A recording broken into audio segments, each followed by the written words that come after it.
సెనర్జీస్ ప్రమాదంలో గాయపడిన ఇండస్ హాస్పిటల్లో చికిత్స పొందుతూ మరో ఇద్దరు మృతి.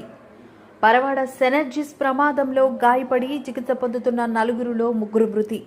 24వ తేదీన మరణించిన జార్ఖండ్ వాసి రొయ్య అంగీరా, 25వ తేదీ సాయంత్రం మరణించిన జార్ఖండ్ వాసి లాల్ సింగ్, 26వ తేదీ ఉదయం మరణించిన శ్రీకాకుళం వాసి కోరాడ సూర్యనారాయణ.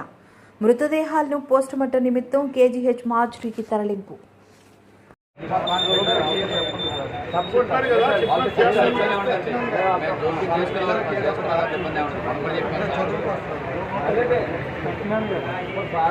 కండిషన్ ప్రకారంగా ఎవరికైనా చనిపోతే వాళ్ళ ఉద్యోగం ఇవ్వడం కారణం ఏదైతే పిఎఫ్ పెన్షన్ ఉందో పెన్షన్ ప్రకారంగా వాళ్ళ పిల్లలకి ఆవిడకి పెన్షన్ ప్రకారం ఏదైతే చట్ట ప్రకారంగా ఉందో అన్ని ఫాలో అయిపోతారు. తర్వాత ముందు ఇది కార్యం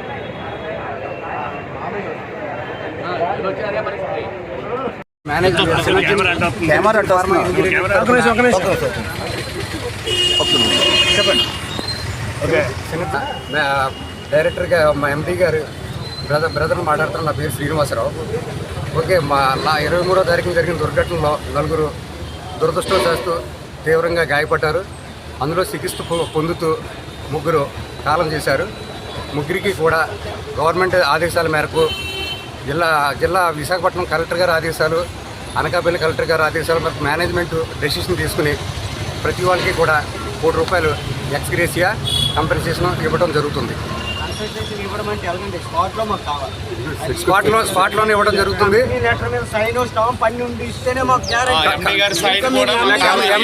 ఒక మాట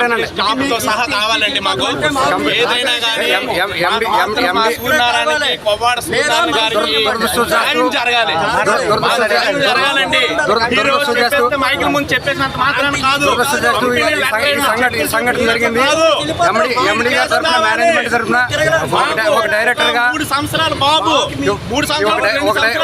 ఒక డైరెక్టర్ బాధ్యత తీసుకుని మేము చేస్తామా? దయచేసి చెప్పగలుగుతాను. ₹1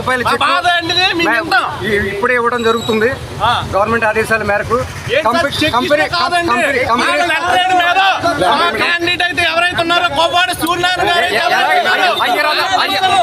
హయ్యర్ అథారిటీస్ వచ్చిన ఆదేశాల మేరకు మేము పాటించడం జరుగుతుంది.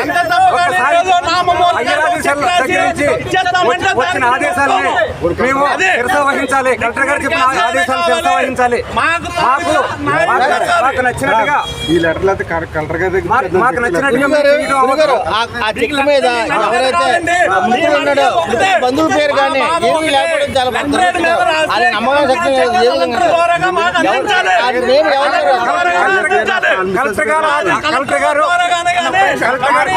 ఆదేశాలతో ఈ కార్యక్రమాలన్నీ కూడా కలెక్టర్ గారి ఆదేశాల మేరకు చేయబడుతున్నాయి.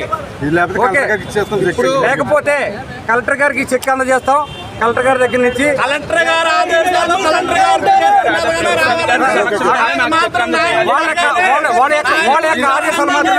శ్రీనివాస్ గారు వాళ్ళ ఆవేదన ఏంటంటే ప్రధానంగా పాప అనేది 2 నెలలు ఆవిడ ఇంక్యుబేషన్ పీరియడ్.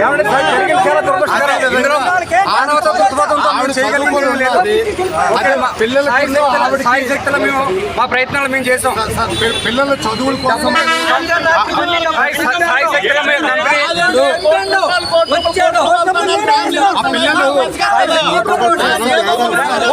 మేము ప్రాణానికి